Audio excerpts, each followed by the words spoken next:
दोस्तों, मैं विनीत उपाध्याय फिर आपके साथ हूं आगे की कहानी लेकर। तो दिल थाम कर बैठिए क्योंकि कहानी अभी बाकी है। कहानी के पहले भाग में हमने सुना कि एक अनजान व्यक्ति द्वारा फोन पर मोनल खन्ना का नाम सुनकर प्रभव परेशान हो जाता है। तो आइए आगे सुनते हैं सिसकता प्यार भाग 2।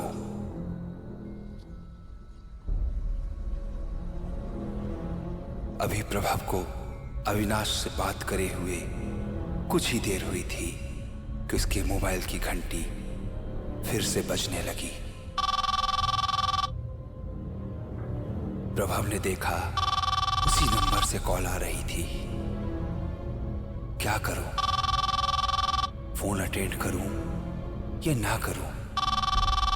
प्रभव के भीतर एक युद्ध चल रहा था। दिल कहता था कि बात कर, लेकिन दिमाग कहता था कि झंझट में मत पड़। दिल और दिमाग के इस द्वंद्व में आखिर जीत दिमाग की हुई और उसने फोन नहीं उठाया।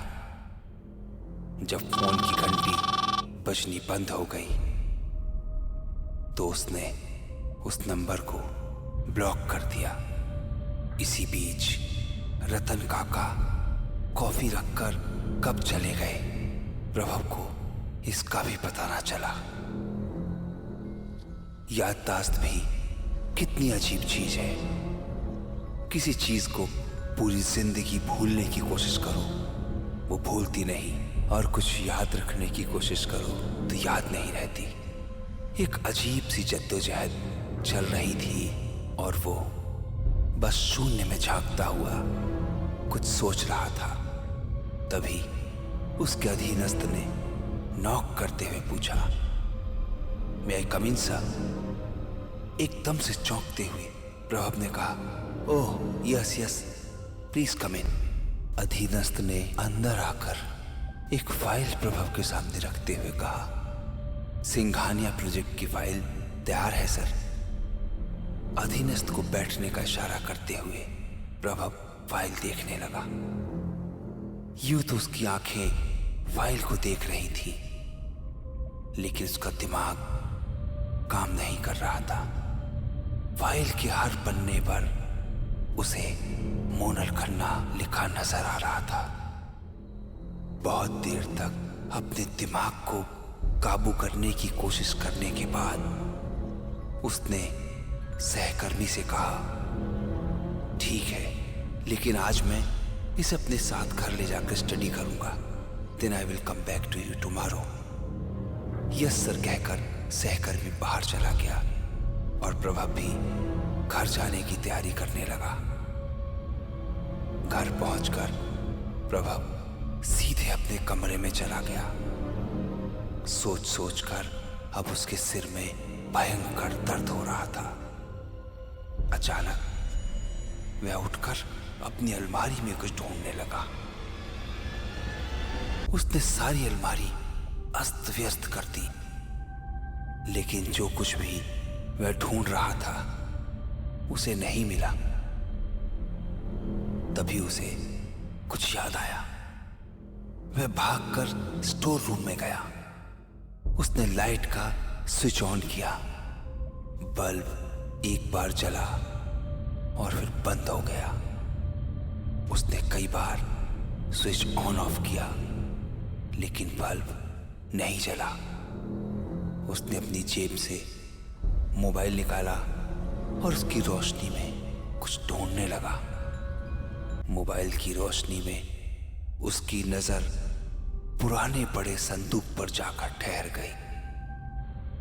पहले माँ इसी संदूक में गर्म कपड़े रखती थी, लेकिन अब पिछले 15 सालों से ये संदूक स्टोर में यूं ही पड़ा था तथा इसमें कुछ पुरानी किताबें और सामान रखा था।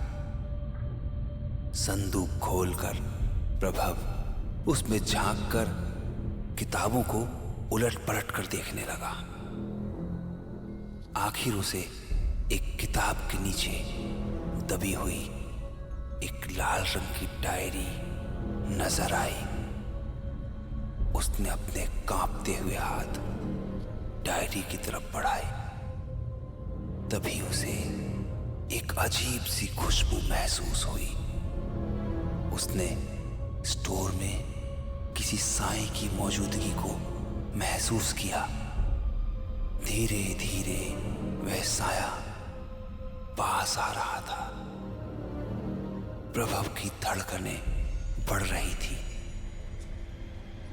वो स्टोर से बाहर भाग जाना चाहता था, लेकिन उसके पैर जड़ हो गए थे। उसने चिल्लाने की कोशिश की, लेकिन उसके मुंह से आवाज नहीं निकल रही थी। उसे लगा कि वो साया उसके पीछे आकर खड़ा हो गया है।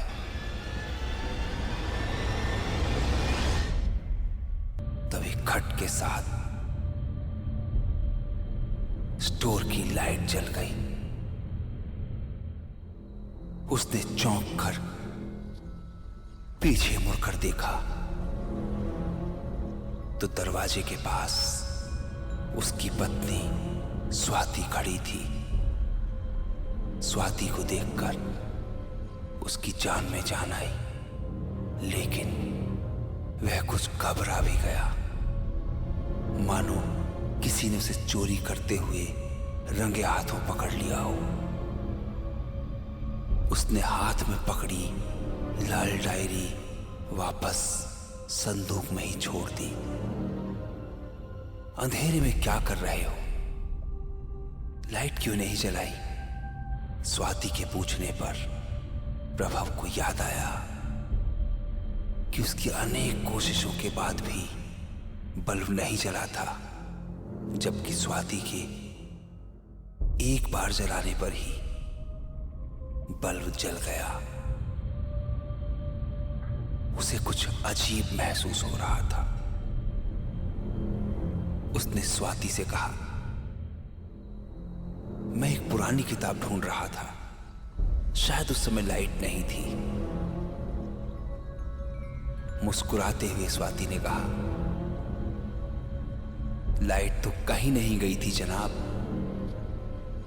इसीलिए तो कहती हूं कि काम की टेंशन मत लिया करो।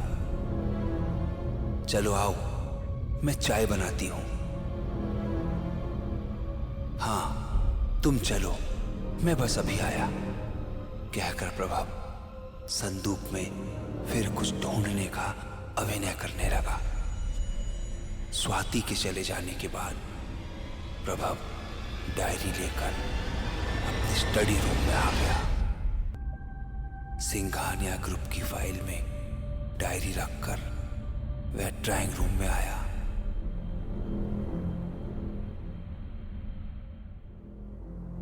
आखिर क्या था इस डायरी का राज? मोनल खन्ना का नाम सुनकर प्रभव क्यों परेशान था? क्या स्टोर में कोई साया था या ये प्रभव का वहम था?